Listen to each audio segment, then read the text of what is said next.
तो आज हम शुरू करेंगे सिंप्लीफिकेशन से। इम्पॉर्टेंट फैक्ट्स और फॉर्मूले जो हमें सिंप्लीफिकेशन में ध्यान रखने हैं आज हम वो समझेंगे। सबसे पहले तो BODMAS यानी बॉड मास रूल।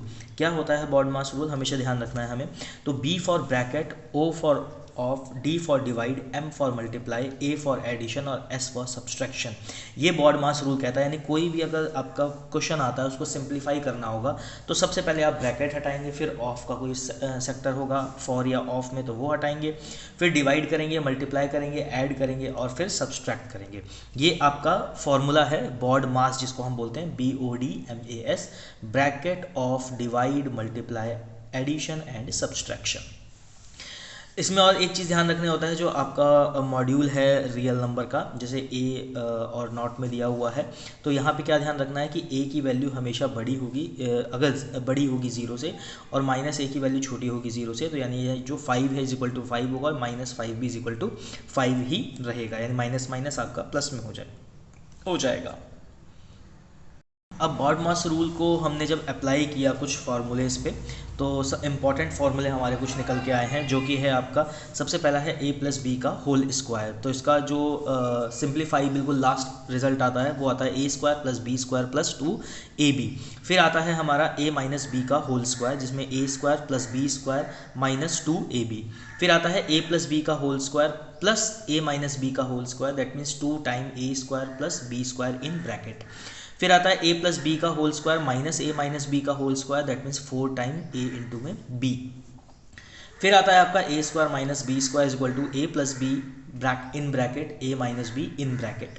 फिर आता है A + B का whole cube = makes A³ + B³ + 3 times AB A + B in bracket.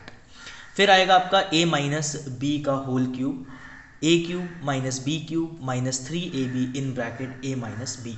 फिर आता है A³ + B³ in bracket A + B in bracket A² - AB + B²।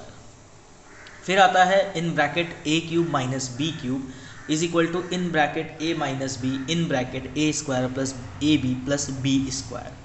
फिर आता है आपका formula in bracket A + B + C का whole square makes A² + B² + C² + 2 times in bracket AB + BC + CA। फिर आता है A³ + B³ + C³ - 3ABC makes in bracket A + B + C in bracket A² + B² + C² - AB - BC - CA। तो ये कुछ important फार्मूले हैं। अब ये फार्मूले कहाँ काम आएंगे, तो A की कोई वैल्यू होगी, B की कोई वैल्यू होगी, जो किसी भी फॉर्मेट में ये दिया होगा उसको सिंप्लीफाई करना होगा, तो हम फार्मूले के अकॉर्डिंगली सिंप्लीफाई करके आंसर चेक कर सकते हैं। फिर आ जाता है from any form of A and B we have. अगर हमारे पास एक फॉर्म है, फॉर्म किस तरीके की है, तो यहाँ पे आप देख सकते हैं A और B एक सर्कल है बीच में, यानी ये A - B है, ये B - A है और ये A कॉमन B है। तो n टाइम्स अगर A + B plus n times A common B, तो ये क्या होगा n टाइम्स A।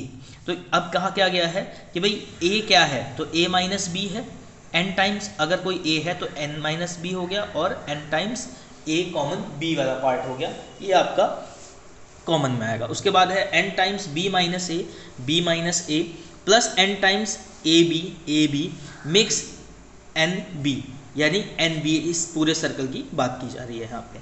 फिर आता है n = A कॉमन U, यानी इन दोनों को अगर लिया जाए A और B को, तो क्या होगा इसमें n times A - B plus n times AB plus n time B - A। तो यही चीज़ यहाँ पे शो की जा रही है।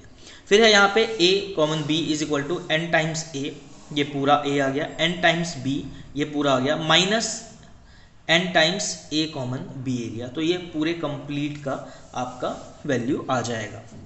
तो ये था आपका कुछ इम्पॉर्टेंट फैक्ट्स एंड फार्मूलाज जो कि आपके सिंप्लीफिकेशन में रहेगा। उम्मीद करता हूँ कि आपको ये पार्ट अच्छा लगा होगा।